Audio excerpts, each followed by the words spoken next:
Hey, this is Zachlog the Great, and I am here tonight with my friend Travis. Hello. And we are joined also by Codex, aka the Overgrown Hobbit, who is, among other things, part of the team behind the Arkaven comic Vegfolk Fables. I don't know if you want to talk about that, say anything about it? Sure. The Vegfolk Fables is created by myself and my husband Quizzer. He's the writer, I'm the artist, and it follows the adventures of a group of vegetables who live in a place where the dirt is truly magic, and so all the root vegetables are sentient, the way the animals are in Narnia. It's got a little bit of Oz, a little bit of Narnia, and they all kind of got together and went to a bar and got a little tipsy, and that's how the story evolved. It's got multiple dimensions, multiple universes, and I don't know. It's a lot of fun. You can find it on ArcTunes. And so, as last, this is the second time Codex has joined us. Although we did not get to have her face for the first time because of technical issues. So, anyway, so tonight we are getting together to talk about A.E. Housman's poem, "To an Athlete Dying Young." Before we get to that, one more thing quick. If you like what I do, if you like my work, if you want to help support my channel, you can do that through subscribestar.com/Zachlog-the-great. And that link also will be in the show description. Having said that, let me get the poem up on the screen. And Codex has volunteered to read that for us tonight. And you guys can tell me when that becomes visible. I see it right there. Okay. So, when you're ready. To an Athlete Dying Young by A.E. Housman. The time you won your town the race, we cheered you through the marketplace. Man and boy stood cheering by, and home we brought you shoulder high. Today, the road all runners come shoulder high. We bring you home and set you at your threshold down. Townsman of a stiller town. Smart lad to slip betimes away from fields where glory does not stay. And early, though the laurel grows, it withers quicker than the rose. Eyes the shady night has shut cannot see the record cut, and silence sounds no worse than cheers after earth has stopped the ears. Now you will not swell the rout of lads that wore their honors out. Runners whom renown outran, and the name died before the man. So set before its echoes fade, the fleet foot on the sill of shade, and hold to the low lindel up the still defended challenge cup. And round that early laureled head will flock to gaze the strengthless dead, and find unwithered on its curls the garland, briefer than a girl's. Okay. Thank you. All right. So, Travis, since you were not reading tonight, would you care to kick us off? Sure. I'll kick us off with a question. What is up with the last line? Because I have absolutely no idea what it's referring to or means. I mean, the rest of the poem had a pretty fair idea. Oh, but okay, so... I was lost with the last line. Okay. And it's, yeah. And round that early laureled head will flock to graze the strengthless dead, and find unwithered on its curls the garland briefer than a girl's. Okay, well, the garland, the crown of victory. Mm-hmm. You're a champion. You are at the top. And, basically the idea is, a girl's youth or beauty, youth and beauty fades at a certain point. But, if you're an athlete, if you are a young man and you are at the top of your game, that's going sooner than she does. So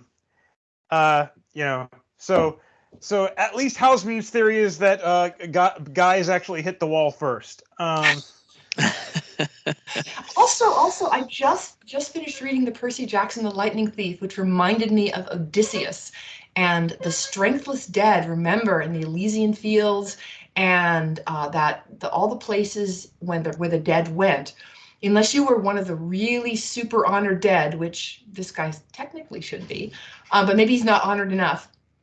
The strengthless dead, those who died without valor, without glory, without fame, they're just these voiceless, strengthless, sort of shades that come murmuring up to you, and they've got nothing. But you, with the laurel crown, have, this glory that supposedly will shine on even in the underworld. Yeah, and it's if I have it right, it is, yeah, I hadn't thought about that, but that is definitely a very Greek Greek underworld image. And to get anything out of them, or even to basically to get them to the point where there's a person there, you have to offer them blood. Yep. Was how the stories went. Okay. Which is also how Tim Power's book on Stranger Tides starts. Yep. But anyway, so Travis, does that answer your question? I think so. That okay? So a young man's glory in being a champion athlete is going to burn out faster than a young woman's glory in being young and attractive. Yeah, her little garland of flowers that she wore to a party. You buy the fresh flowers from the local flower seller. He would have been Victorian, so you dress flowers in your hair for the party or the ball, and by the time you've come home that night, they're withered, they're gone, they're dust.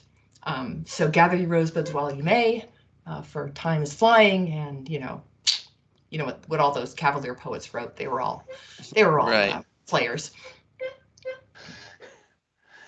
So, well, I mean, that is one of the primary purposes of poetry, to Yes. try to get girls. So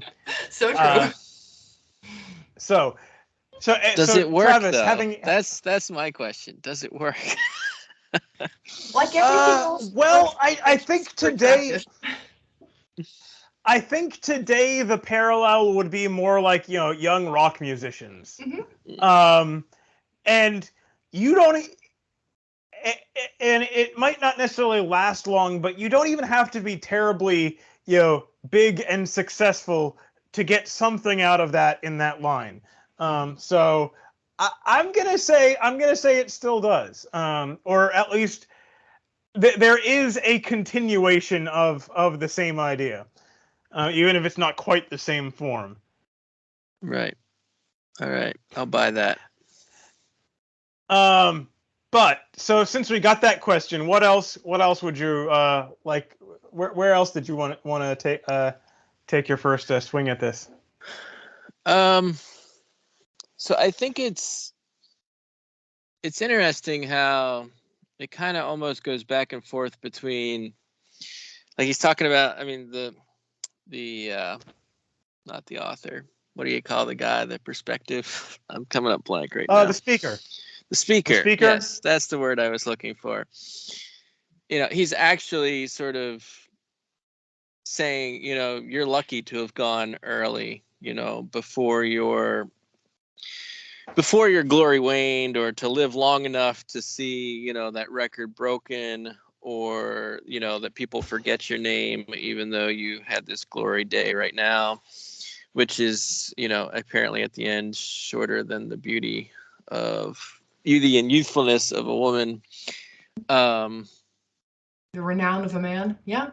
I mean, if you think about it, Helen of Troy and a lot of the famous beauties, Cleopatra, have lasted longer than a lot of men who did greater deeds than ever they did. Mm-hmm. Milla Helen. Yep. By the way, okay, I also just did a poem about Helen, probably at least somewhat of Helen of Troy. So I've had this joke floating around my head for a moment. I'll have to get it out for a couple of weeks. You guys know about the Milla Helen, right? Mm-hmm. One ship launched. The amount of beauty. Travis, yes. So it was from one of the Faust plays. Yeah. And I forget whose, because there's two big ones. But yes, Helen of Troy was called was the face that launched 1,000 ships, and Right. so a Milla Helen is sufficient beauty to launch one ship. I love it. That's funny. Anyway, Yeah. but yeah, it's there is definitely this, to use a term that I think is overprized in literary analysis today, but it does have value. There is definitely an ambiguity in the author, in the speaker's feelings in this poem, and like you said, Travis, at some points it's like, that was the smart move, and also there is definitely this feeling of mourning, and it's actually kind of in a different way, the same kind of feeling that I got in Ben Jonson's poem "On My First Son," which I also recorded and we discussed with Jeremy Daw, and it's and he says, Why will a man lament the state he should envy, to have so soon scaped worlds and flesh's rage, and if no other misery yet age? And it's like his son died as a child, and he's like, okay, I've got to find a way to deal with this. Hey, you know what? You got out of this easy. You did not, you didn't grow old. You didn't see your body fall apart. Actually, it's the same thing here. And so Shakespeare yeah, from Hamlet. For who would these something bear? The whips and scores of time, the proud man's contumely, the pangs of despised love, the law's delay, the insolence of office, and the offense that patient merit must of the unworthy take, when he could his own quietus, his own peace, make with a bare mere bodkin, a knife.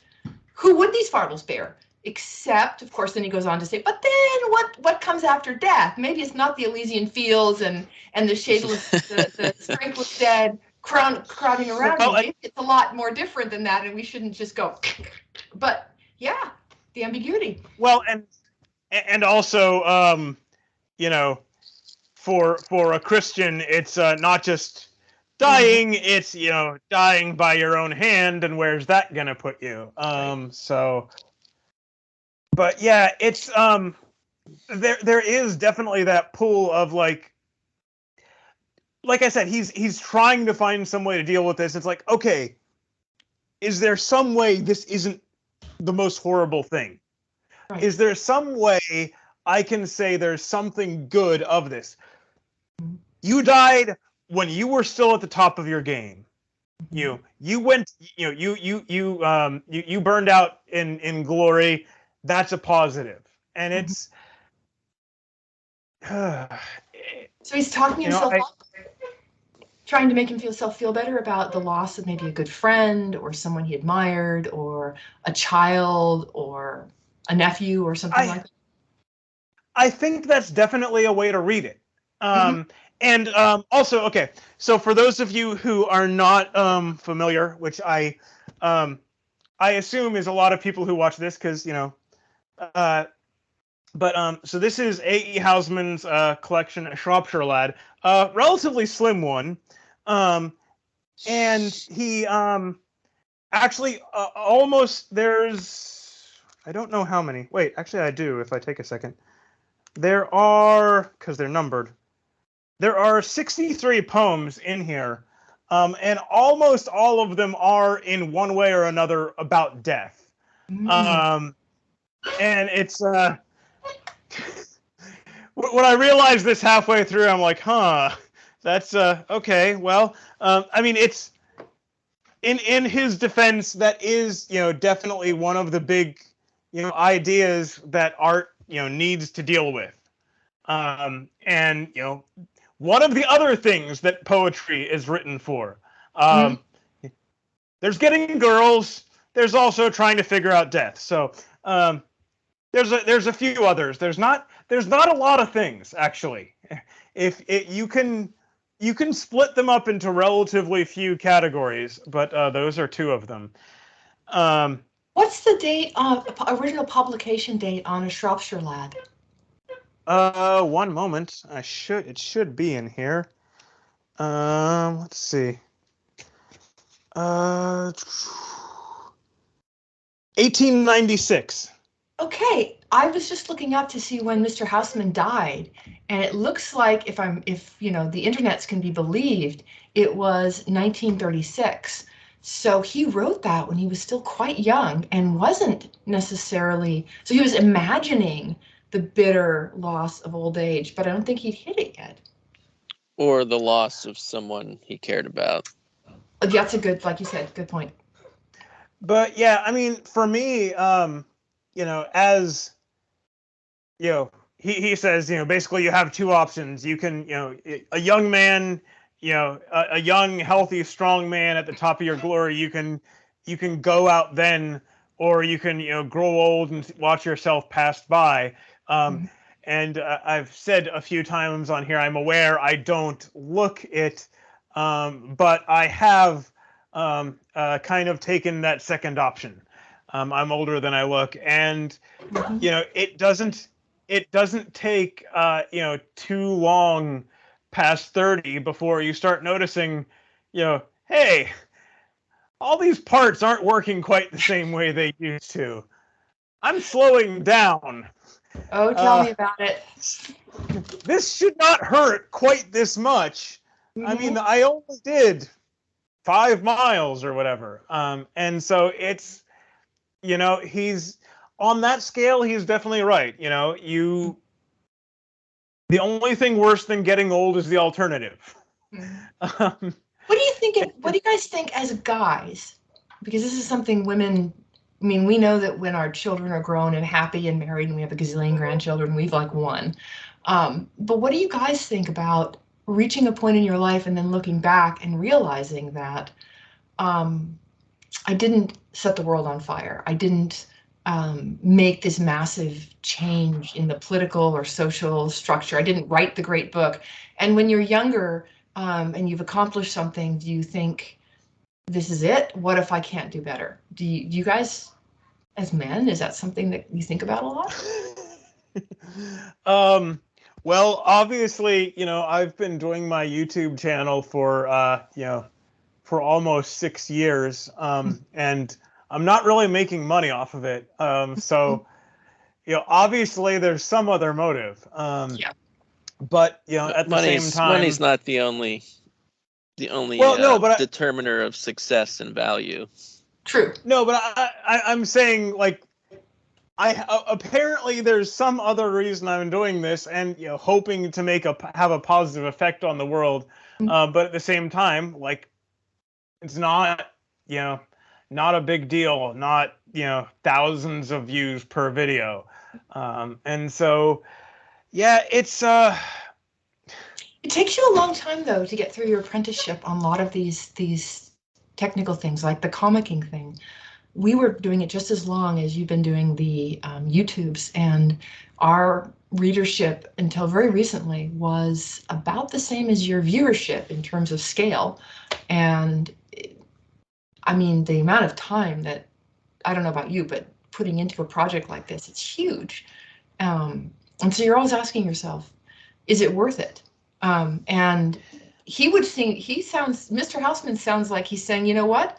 If you don't have the glory when you're young, it probably isn't. Or am I being too cynical with Mr. Housman? Am I not being fair to the poem? I mean, that's definitely, I think that's definitely a fair interpretation of what he's saying. I don't think you're, you know, badly abusing it to arrive at that point.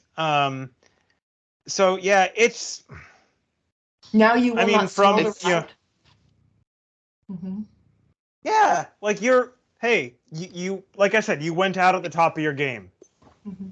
Travis? I think there could be a little tongue-in-cheek, though, you know, as he's saying that. Okay. Well, let's look at the next stanza after. I mean, he's a smart lad, you know. withers quicker than the rose. Eyes the shady night has shut, cannot see the record cut, and silence sounds no worse than cheers after earth has stopped the ears. Yeah. That does sound kind of sarcastic, doesn't it?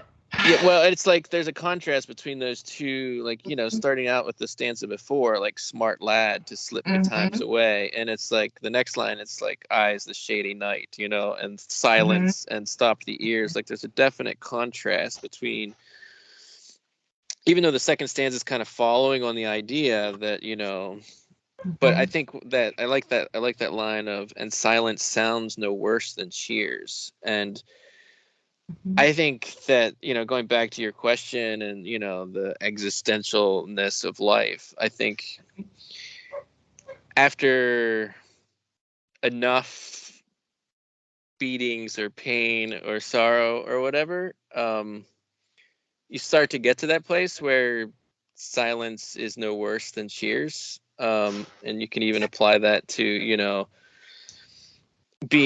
having your work or life's work or your perceived value noticed. I think you can begin to find that, in an older age, that isn't as important as you think it is. So I don't know. That's a thought.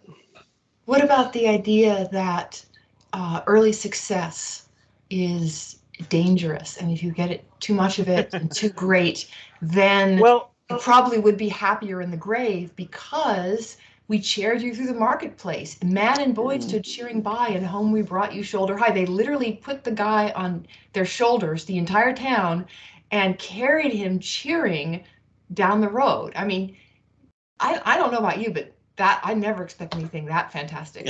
Right. A level of appreciation to happen to me or anyone I know. Well, see, okay, and the other thing with that, though, and I've heard other people talk about this, although I can't think of who. But there's a thing we used to have before mass media, and before the same radio station and the same television was going everywhere, and that was the local hero. Yeah. And like every town had their guy. Nobody else in the world cared, but he was their guy, and he was a big deal. And like in a world like that, every single person has a much better chance of getting to be a big deal, at least for a little bit. But then in the world today, and mass media and globalization, there's we've gone to from a big fish in a small pond to a minnow in the entire ocean. And are you familiar with this? It's a song. I know it is a song, but it's a poem. It was a play. And it was the story of a girl. She pulled away at the rolling sea, over the waters blue. Help, help, came the desperate shout of the shipwrecked crew. But Grace had an English heart. Ballad of Grace Darling, that's it. Ballad of Grace Darling. Grace Darling was a real young woman who supposedly, all by herself, because her lighthouse father was too cowardly to do it, not true, rowed out in a boat and rescued the handful of surviving men when the ship wrecked, and brought them safe ashore despite a raging storm. Now, she did do that, but it was her father was in the boat with her, as was probably her brother as well. They were part of the team who brought these men home, and it was a great act of courage and bravery. No shade cast on her for that, to participate in that, because she could have died. However, that was in the Victorian period, a few years before Housman is writing these poems. This Grace Darling phenomena hit, and everything we experience here in the modern media age happened then. Playbills, news reports around the world, because the printing press now had made it cheap and easy to have newspapers, and of course gossip and plays. If you ever wanted to laugh a lot, go look up the Three Men in a Boat guy, Jerome K. Jerome, and get his book, Idle Thoughts of an Idle Fellow. Go to the back and read his animadversions, his joking around about how awful plays are. And it's the same complaints we make about sitcoms and modern TV. And this, again, is the 1890s. So Housman is writing at the moment when global mass media and global fake fame, they've taken this cute chick and they're turning her into a media darling. He was writing just when that began, because that happened then in the Victorian era. And you just reminded me, I'd forgotten all about Grace Darling. I learned that song when I was a little girl growing up. I had no idea it was about a real person and a real phenomena. Well, and the other thing, to go the question you asked about, like, young, achieving success young. Mm-hmm. There's also the question of, how exactly you got there, and to use a phrase Vox Day likes to throw around.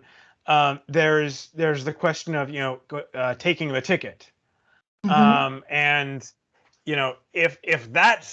if you achieve success young that way, your prospects are pretty dim indeed. Wait, what do you mean by taking the ticket? I'm not sure I followed what you were saying there. It's It sounds like a metaphor for something. Yeah, it's totally kind of. It's selling out. I guess. Well, but it's worse than that, because selling out is kind of going commercial. I guess you could combine the idea of selling out and selling your soul. Yeah. Basically, the idea that there's a lot of money, power, and influence in the hands of truly terrible people, and those truly terrible people will be happy to offer a slice of that if you will help them, if you will work towards their goals. I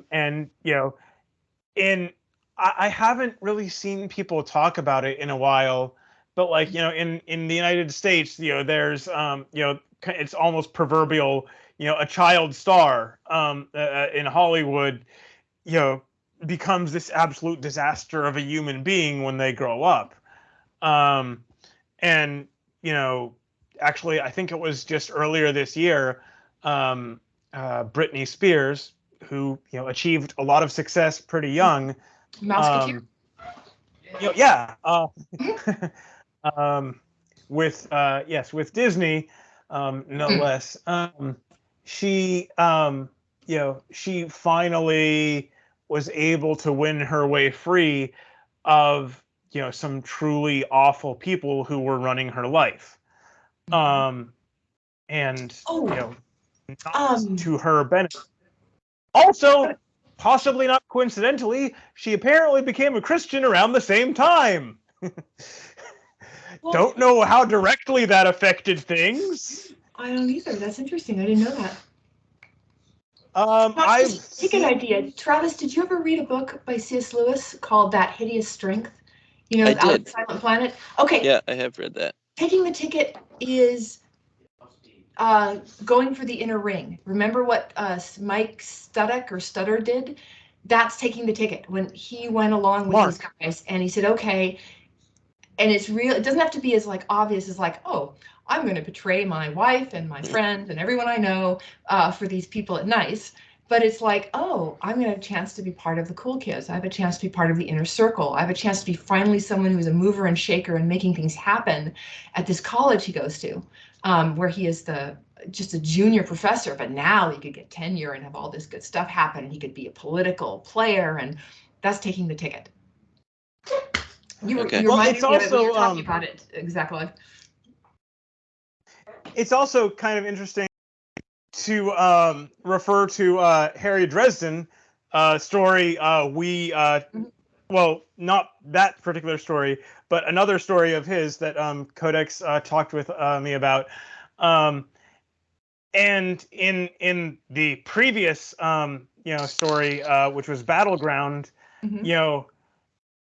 he basically says, he basically comes to the realization that, like, wow, sometimes maybe, selling your soul is not, this one deal.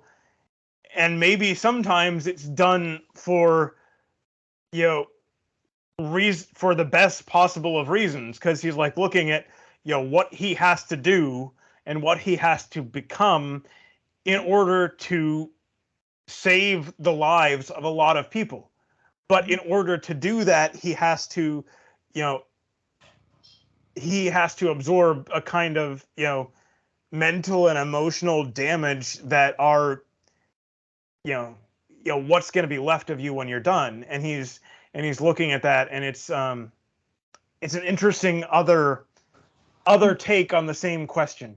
Yeah, but it's definitely not taking the ticket in terms of, glory and renown and influence and power and money. It's definitely you have a bunch of bad choices, and you're making the choices that you think are best, and you might be taking shortcuts in the process because you want it so badly. But I think when it's self-sacrificial, when it's like you're trying to save your daughter's life, or when you're trying to save the life of an innocent victim from some terrible, horrible power that's going to destroy her or him, I don't think it's the same thing when you acquiesce to evil because you think you've got a shortcut to rescuing someone in peril. I think it's different. Maybe I'm wrong. Yeah, it's definitely not the same thing, but it's a connected idea, and it just kind of popped into my head. So to use, Travis? I was just gonna say, along that idea of the success too early, like you hear different stories of it. I remember our creative writing teacher, I don't know if you ever heard him say this, Dev Hathaway, Sean, said one time that he had a student that wrote this story and it got into the New Yorker, and like he couldn't write anything after that. Like he couldn't live up to the just the anxiety of feeling like he was hot stuff and needed to write at that level all the time. And he was like an 18-year-old kid when he wrote this story. Well, and then apparently Housman would say, "Well, I guess you should just go ahead and die now." Yeah, that one stanza where he says "so," which implies, okay, as a result of the argument I've made, so set before its echoes fade, the fleet foot, that's the runner's foot, on the sill of shade, that's the gravestone, and hold to the low lintel up, that low lintel of the tomb, right? The still defended challenge cup. That kind of sounds like he's saying, okay, you're never going to be any better. You might as well end it all. So here, wait, I want to put something up here. So this is something I made just kind of as a joke, Okay. but while I was working my way through this, I tend to make memes. I kind of can't entirely help myself. I sometimes do it when I definitely should be working on other things.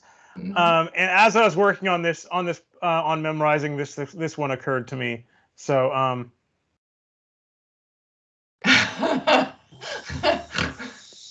Okay, I have a very low sense of humor. That's hilarious. So that is actually Housman's face, by the way. So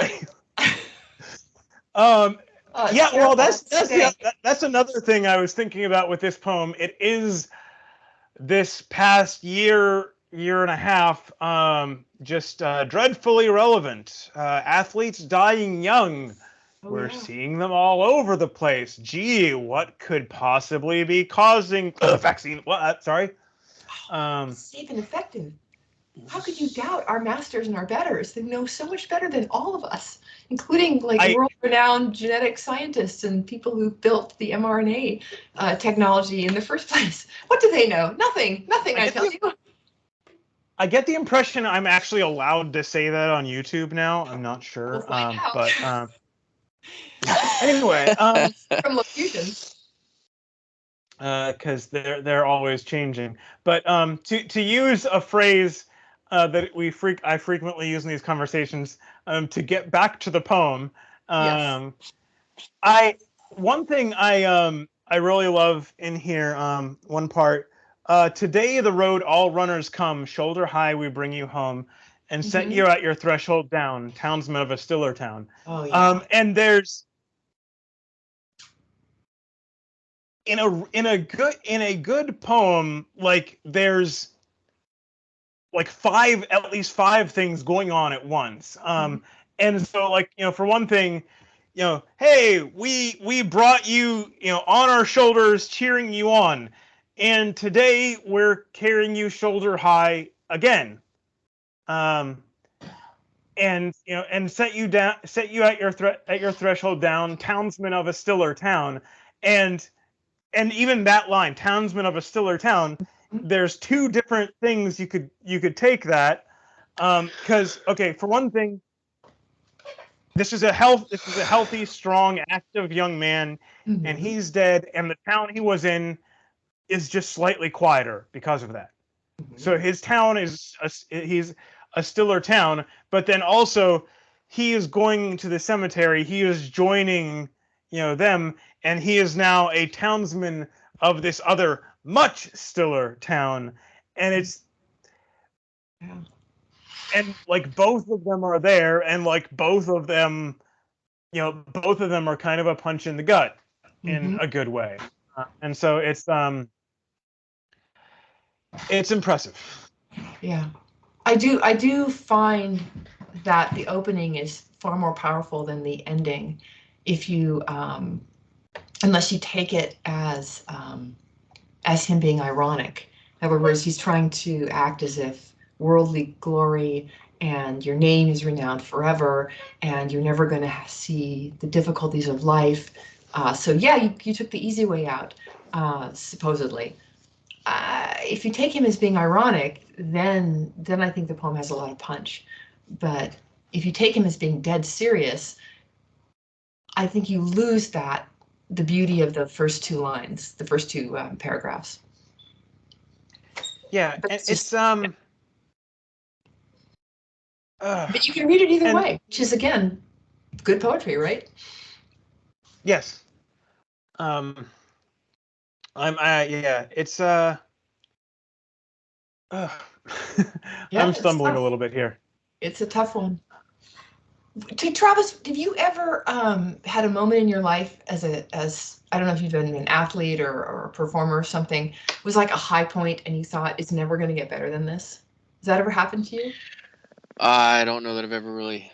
I'd have to look. I don't know. Off the top of my head, I can't say that I've had experiences where it's like it's never going to get better than this. Yeah, me too. I mean, they're good, but I never think. Yeah, I mean, I've had good moments. I mean, I PR'd on the 2 mile and, beat a guy I should have never beat. But it's such an agonizing thing running a 2 mile race that how much glory is there in it, really? It's actually kind of interesting because I have, if I could find it, let's see. I think in one of my short story collections back here, there's one where like this guy goes into like a bookshop or something, and it's like one of these mysterious stores that wasn't there yesterday, and the guy says that basically like you'll get to see here if you buy this book, you'll get to see and relive for a moment the best day of your life. And the guy opens it, and it was like when he was in like third grade, and he won the kickball game, and he's like, and then he's like, the temptation and what he's fighting, it was something like that, and then the temptation is like to just stop and kind of be paralyzed because it's like, oh, there's nothing better, there's nothing more. And it's and I also think, and this is kind of something I've seen in other contexts, it's also a question of does life have a meaning? Does life have a purpose outside of kind of momentary pleasures? Outside of is life just this is that John Stuart Mill? I don't know, the utilitarian pleasure and pain, and subtract one from the other, and what's the maximum you get out of this equation. Mm-hmm. And if that's all there is, then because I saw, what was it? This is a very some people in that respect. Because some people were talking about how some horrible person on television was making a comment about abortion, and and I have, and she said, I have some, there's some, one of my nieces and has autism, and or something like that, and there's this kind of implication that, well, maybe it would be better if she weren't around. Yeah. And they're like, wow, did this person actually say that, on TV? And they were kind of, and I'm like, well, yeah, but if there is no transcendent meaning, if there is nothing more than, momentary pleasure, momentary pain, then well, I mean, and that's a kind of it, but if there is nothing, outside of, purely, physical, purely material concerns, then actually that is exactly the perspective you're going to end up at. That of course there are some lives that are unworthy of life. That is and we live in a very, sorry, go ahead. No, I said I was agreeing with you. Smart lad, die. Yeah, and it's young. Smart woman, get rid of that kid. Smart person, end that life. Right? It's if then. It's like a geometric proof. If this is true, then that follows. And we overall we kind of live in a pretty nihilistic, society, and I think a lot of people are more, there are a lot of people who are more or less adapted to that, but who haven't seen the full implications of it, who haven't seen what all of this adds up to, and the natural conclusions of those ideas. And it's and the most cynical, take him at face value reading of this poem is, definitely fits into that kind of worldview. It's like, well, you're never gonna have a better day than this. You may as well check out early. Yep. But and the other thing to that is it's and this is I read a lot of C.S. Lewis when I was pretty young, and I remember a good bit of it, but I can most of the time I can't put a finger to where it comes from. I just but there's something he said where if you try to cling on to the happiness of this one thing, and especially what's that? It's from the Four Loves. I've read it a million times. Okay, yeah. But if you try and hold on to this one stage of life, or the initial happiness of this one thing, you will lose out on all opportunity for the next thing that was supposed to come. And not only that, but that again. It's also an Out of the Silent Planet. Remember the I can't remember the word. It's like Harafa or something. The little hippopotamus type people. Yeah, they tell Ransom that. Why? I always pictured them as cling to this. I always pictured them closer to bears. Really? I always imagined them as hippopotamuses. But anyway, yeah, and it's and I'm not I'm kind of injured. I'm probably never going to be the kind of runner I was. I came in first place in a local race one time. That was pretty cool. That's probably not going to happen again. But at the same time, if I'm willing to look away from that, there are a lot of other things that I can find, and that will also kind of bloom into their own thing, and then some of those are going to fade away, and I have to move on, and that's part of it too. And again, if you take the cynical reading of this, that's what the speaker here has kind of missed. Like, okay, this guy isn't going to have the whole town, carry him, through town square cheering again. But if he were still there, someday he would carry his own little kid screaming on his shoulders. It's a very feminine, almost gamma kind of a worldview to the cynical part of it, and it's almost like you're holding a mirror up and saying, "Look at this worldview. This is where it leads."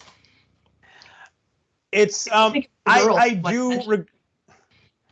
do regrettably think there's a lot of a gamma you could like in Housman as a whole that probably could apply writer, to not just this, not because okay, the book as he comes through in the book.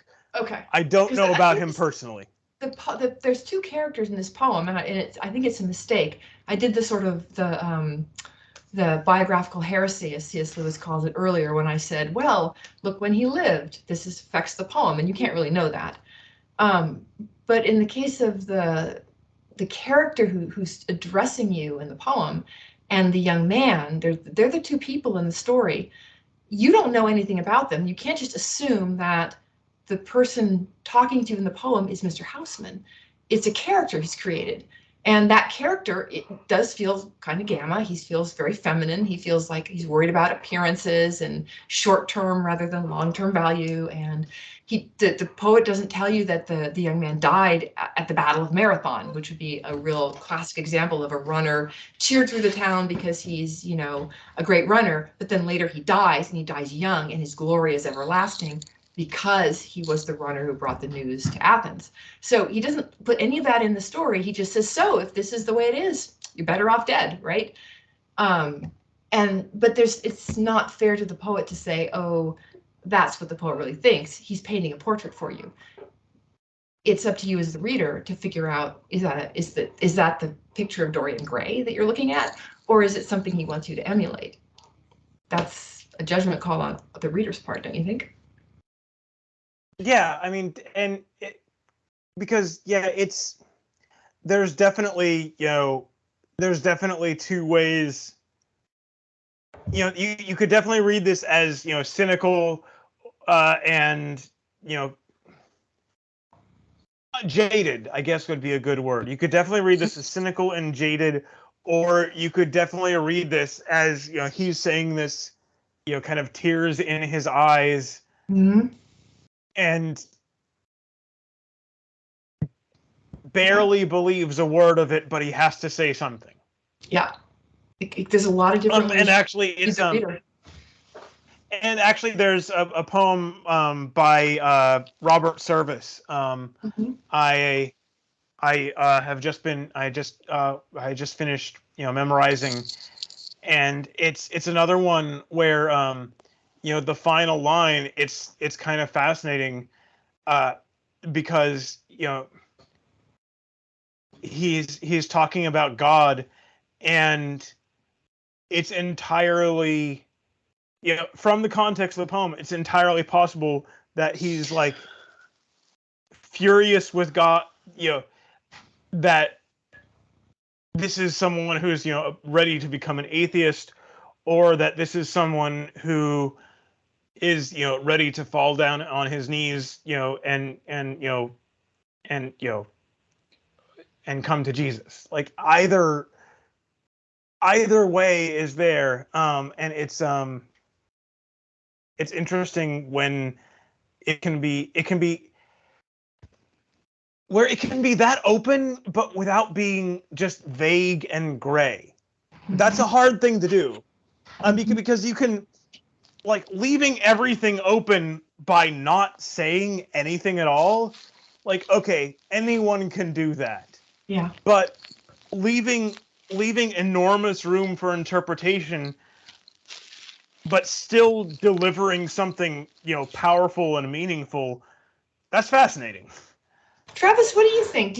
What's your read on the guy doing the talking in the poem? I don't know what the word for that is either. But what do you think?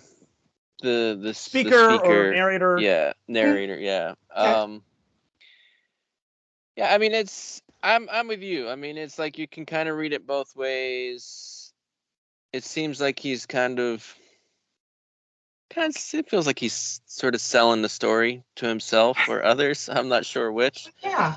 I mean, he's painting a really nice picture but it seems to be setting it up in contrast, so that the reader will be questioning, really? Is that really what you want? Or, and I mean, I had this thought, like, coming off of running, and I don't know if this really lines up at all, but so, like, this guy dies young. And so I was just thinking, back to track days, and you got your sprints, and then you got your, your 4 and your 800, and then you got your distance races, and then you got your marathon or whatever. So if you watch a sprint race, everybody's there and they cheer the whole way that they're running because it lasts like 15 seconds. You know what I mean? I So do. like that's the time when you actually see a crowd sort of cheering the way that this Victorian thing is. They have you on your shoulders and whatever. Yeah. By the time you get to the 2 mile, everybody's lost their attention, like they don't even care. Maybe there's some people cheering at you whenever they realize that it's the last lap. So I think it's just an interesting concept of like just duration. Like this guy, he was at the top of his game, he won his sprint, but then somebody else is out there running the other version, which is, they live till they're 90, and have to live through seeing their glory moment, seeing it disappear, seeing their name forgotten, becoming the town drunk, recovering from being the town drunk, like, whatever you want to call it. That's the marathon that everybody else is running. And so it does kind of call you up to think, okay, he's pointing to this and saying there are benefits to dying young, which, I mean, he's not wrong. You're missing out on some pain, I mean, think about presidents that are quite memorable, Lincoln and Kennedy, the ones that got offed, they leave a certain flavor that we think they were better, I mean, I just heard people recently talking about them, and like, it's just funny. Like our human minds want to place greater value when something is cut short, I think, in some ways. We see the good and not the bad that could have happened right. in life. Right. Yeah, I think, yeah. Or not even necessarily avoiding the bad, but just really pointing to the good. Do you know what I mean? Like maybe giving it a stronger light. I don't know. That's an interesting Yeah, point. and it's also I've done longer distance running. I've done races, not just personally, like not just out running myself, but like I've done races, 5K. I've done a lot of 5Ks. I've done a couple of 10Ks, 6 miles, and like you start out and everyone's together, and there's this big pack moving out, and people are cheering, and then if you're doing a road race, 90% of it, you're just out there on the road. There's not really anyone, paying attention. You'll see a few people, standing cheering for this one or that one along the way.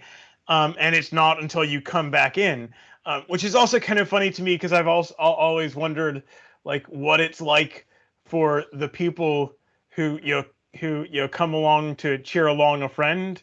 Because you're pretty much just standing around for 20 minutes, half an hour, and waiting, and it's like I kind of wonder what's on the other end of that experience. But it is and read it.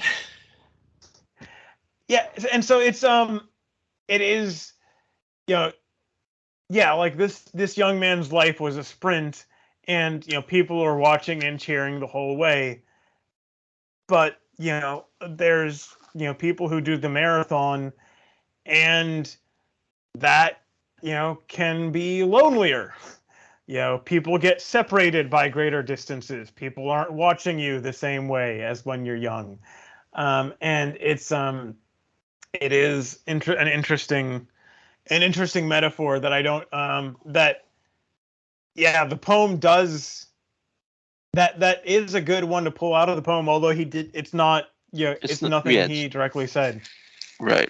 Let's step away briefly from the glory over length of days, right?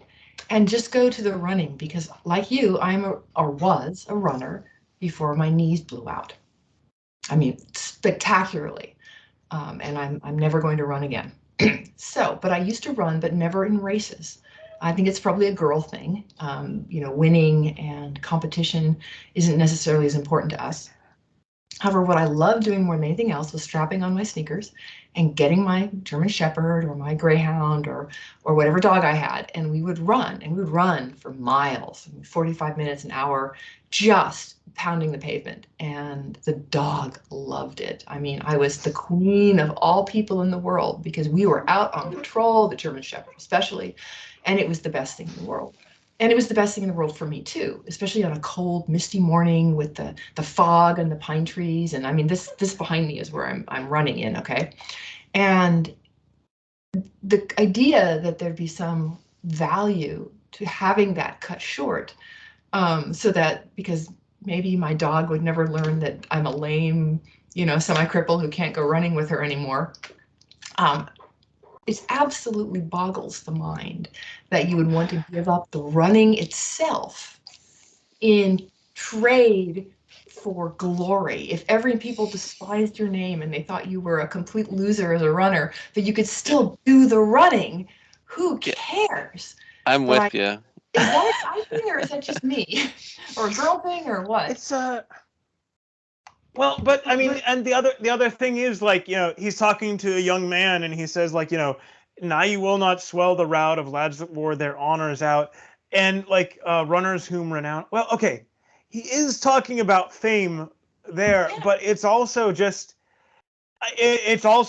like like you and I have both experienced to different degrees. Like your body is going to give out on you, Mm-hmm. and you won't. This is actually something that I'd like to write something about. I haven't quite figured out where else to go with it, but like, it kind of seems like to do us to make it a little easier for us. God decided that we weren't going to die all at once. Mm-hmm. Now Oh, this yes.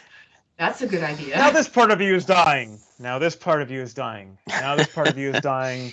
You're still there, but you're losing pieces. And it's Oh yeah. That's well, powerful. it's actually here. Let's see if I can find it real quick. But it's kind of, it's not just glory. It's not just like the external glory. It's also what's inside. What's inside you. It's you're losing your own capabilities. Mhm. And since I've already, if I can find it. Yeah, I think So, let's go. There it is. Here, I'm since I already broached this and throw up one meme, I may as well put up another. I don't know. Maybe this will become a regular thing. All right.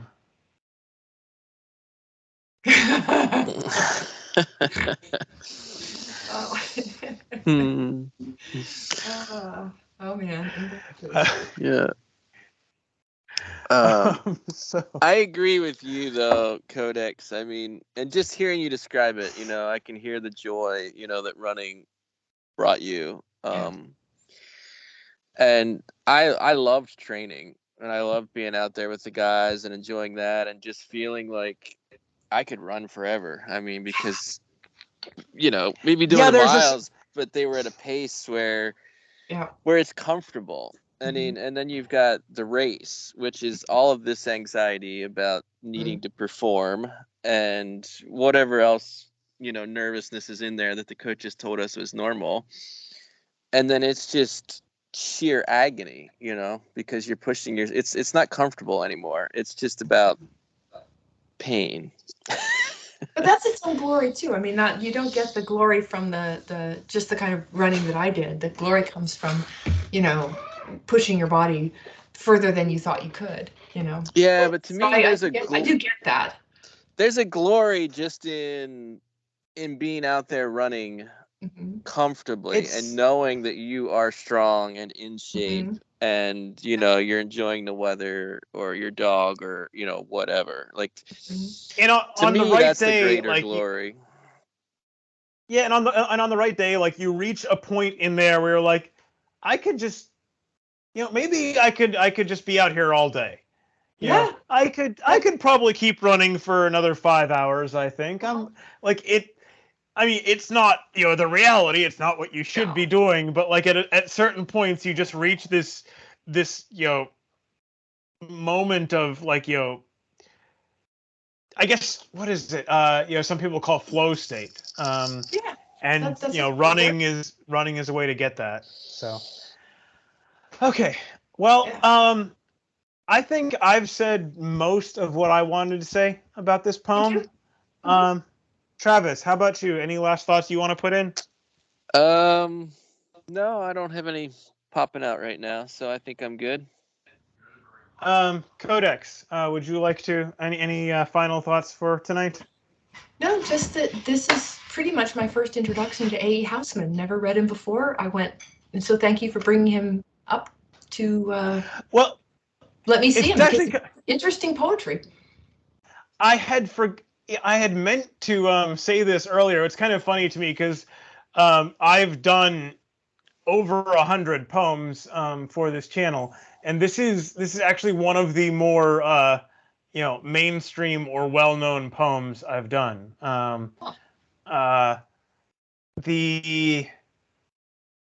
There's a few others, but like usually I end up finding ones that aren't as as commonly talked about. But yeah, there and so this is definitely one of the more well-known, and so it's kind of I don't know where I'm going. So anyway, I'm fairly undereducated in modern poetry. Well, and that's actually another reason I do my poetry performances and why I do these talks, because I think poetry education in America today is absolutely dreadful. I agree. The way it's taught is like that there's anyone who gets out of high school or college and still is interested in poetry is amazing, because it's beaten out of you by most places, and I'm trying to show people it's not all this horrible drab nonsense with no pattern, with no beauty. There's a lot there, and by the way, if you're so inclined, you can do it yourself. It's and another thing about the way it's taught, in terms of like writing poetry, young people are told, oh, you can express your emotions, and it's like, well, yeah, but who really cares? No one's. I'm sorry, but this is something you learn as you get out of get hopefully sometime in your 20s. Not a lot of people are interested in you. Sorry. And so expressing your emotions, no one cares. No. If you do it right, you make other people feel the emotions. Okay, and Housman does. And so I think he did. Yeah. Anyway, thank you for joining us tonight, Codex. If you to my viewers, if you have not seen it previously, please check out Vegfolk Fables, and all of the other fabulous comics on Arctoons.